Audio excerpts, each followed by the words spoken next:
Ne m'insultez pas, je vais tout vous expliquer.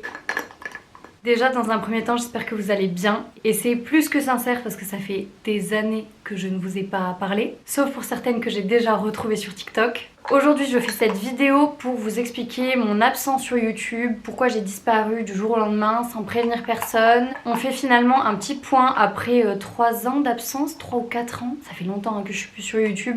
Je vais enfin pouvoir tout vous expliquer. Également je suis désolée si vous entendez du bruit dans la vidéo en fond, c'est parce qu'ils sont en train de construire un bâtiment juste à côté de chez moi, voilà, donc ça fait énormément de bruit. J'ai super chaud, je sais pas si c'est les éclairages ou le fait que je stresse de poster cette vidéo. Donc la principale question, pourquoi j'ai déserté YouTube. Donc moi il faut savoir que j'ai commencé YouTube, je crois que c'était en 2015-2016 et j'ai commencé YouTube dans le but d'échanger avec des personnes qui avaient la même passion que moi, c'est-à-dire principalement la beauté. Et à cette époque là je mangeais YouTube, je dormais YouTube, je vivais YouTube en fait, c'était ma vie. À l'époque j'étais en couple avec quelqu'un qui m'enfermait beaucoup, donc je me suis finalement créé cette bulle qui était YouTube. Également à l'époque quand j'ai commencé YouTube j'avais quelques amis. Donc c'est des amis que j'ai toujours aujourd'hui, mais j'avais pas de groupe d'amis. J'avais pas envie de sortir avec des groupes de potes, vous savez, ça m'attirait pas. Ça parlait tout le temps de choses qui m'intéressaient pas, type drogue, boîte de nuit, choper des garçons. Les groupes de potes souvent que t'as au lycée, bah ils se chopent entre eux, enfin il y a toujours des soirées un peu, vous voyez ce que je veux dire.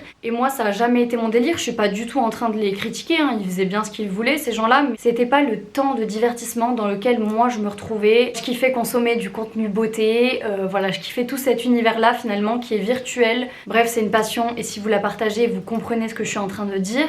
Voilà, donc moi ce que je kiffais c'était faire du contenu, en consommer, etc. Et je me rends compte qu'au fur et à mesure, c'est cool, j'ai YouTube, j'ai une vie virtuelle, mais j'ai pas vraiment de vie sociale. Je sors pas souvent, après moi je suis quelqu'un de très casanière, donc je peux pas sortir tous les week-ends, mais là je sortais pas du tout. À chaque fois qu'on me proposait un truc, donc à l'extérieur, avec des amis et tout, je conditionnais ma vie en fonction de YouTube. Je me mettais la pression de dingue, même si c'est une activité que j'adore, créer du contenu et tout, enfin ça rythmait ma vie. Je sais pas comment vous dire. C'est devenu limite plus un travail qu'une passion, enfin bref, je me suis un peu perdue. Après il n'y a pas vraiment eu de tournant qui m'a fait arrêter YouTube, mais il y a un petit truc je pense qui a fait que j'ai un peu lâché prise. Là, je parle en toute transparence. J'ai rencontré l'amour il y a 4 ans et j'avais jamais ressenti quelque chose d'aussi sain en amour. Je pense qu'à un moment donné, j'ai voulu profiter de ça. Je vous donne un exemple, mais au lieu de passer le week-end à filmer des vidéos et voilà, et vivre pour ça finalement, bah, j'avais envie de faire d'autres choses, profiter de mon chéri,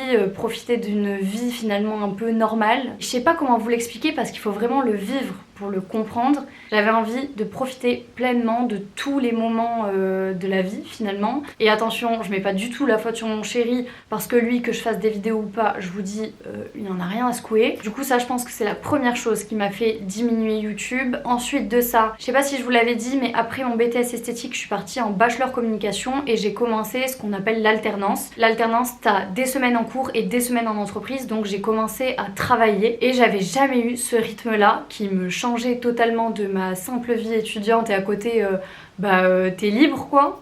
Là, t'as d'autres choses à penser. Ma première année d'alternance s'est extrêmement mal passée. C'était tout simplement chaotique. J'avais un patron qui était le roi des bips. On va pas dire le mot, j'ai pas envie de me faire strike pour mon retour. Franchement, c'est la pire entreprise où j'ai travaillé. Donc, je vous avoue que ça m'a pas mal mis dans le down. J'avais pas du tout envie à cette époque de créer du contenu. Mais alors vraiment, c'était loin de moi, loin de ma tête. Bref, si ça vous intéresse, en vrai, je pourrais vous en parler dans une autre vidéo. Ensuite, j'ai travaillé pour une maquilleuse professionnelle. Et c'est là que j'ai commencé à avoir des petits papillons dans le ventre. Le fait d'être de l'autre côté, d'être côté marque, de m'occuper de créatrice de contenu, de modèle photo, d'influenceuse tout simplement. Ça a commencé un petit peu à me titiller, à me dire peut-être que ça te manque un petit peu ce monde. Déjà dans cette entreprise on parlait tout le temps de maquillage, tout le temps.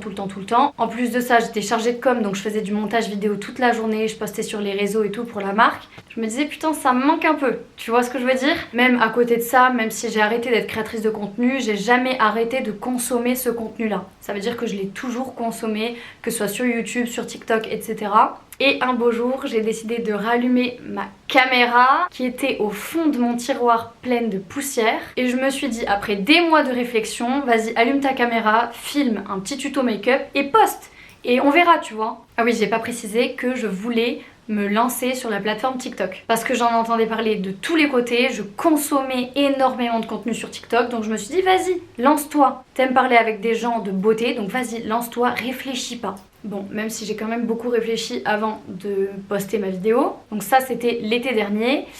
Et là, je reçois peut-être 4-5 commentaires qui me disent putain, mais t'es de retour, une Libanaise à l'époque sur YouTube, tu dates et tout. Et je reçois plein de messages privés qui me disent tu reviens quand sur YouTube. Même les vidéos que j'ai postées après sur mon compte TikTok, tu reviens quand sur YouTube. Je me suis dit à ce moment-là, putain, mais en fait j'avais une vraie communauté parce que tu t'en rends pas compte. Je vois sur YouTube j'ai 100 000 abonnés, mais tu t'en rends pas compte. Tu sais pas qu'il y a vraiment des gens derrière qui peuvent te reconnaître, etc. Pendant quelques mois je calcule pas, je me dis là j'ai envie de vraiment développer TikTok parce que c'est un format qui m'intéresse, c'est un format court. Mon envie c'est de me développer sur TikTok dans l'univers de la beauté. Et c'est que très récemment que je me suis rendu compte que j'avais envie de revenir sur YouTube. Mais je pense que sur YouTube le contenu beauté ce sera peut-être 20% quoi. J'ai vraiment pas envie de revenir dans cette ligne édito. J'aimerais beaucoup développer le format vlog. J'en faisais quelques-uns à l'époque. C'est vrai que c'est un format que j'aime beaucoup mais que j'ai jamais vraiment développé. Mais du vlog le plus lambda au vlog le plus extraordinaire. Ça peut être une semaine avec moi, un retour de course, un week-end avec moi. Peu importe le contenu, mais vous montrer un petit peu de moi, un petit peu de ma vie. J'ai pas la vie la plus passionnante, mais ce que je vais vous montrer c'est des trucs qui sont réels. C'est pas des trucs organisés pour créer du contenu, c'est des trucs de mon quotidien que je trouve sympa de vous partager. Et au niveau de la fréquence, ne vous attendez pas à ce que je vous dise une vidéo par semaine, je n'en sais rien du tout. J'ai décidé que j'allais reprendre YouTube il y a même pas une semaine, donc franchement, fréquence, aucune idée. Donc c'est très simple, ce sera une vidéo quand je décide de vous poster une vidéo, mais je vais pas me mettre la pression parce que déjà j'ai pas envie de vous promettre une vidéo par semaine et en fait je vous en sors une par mois.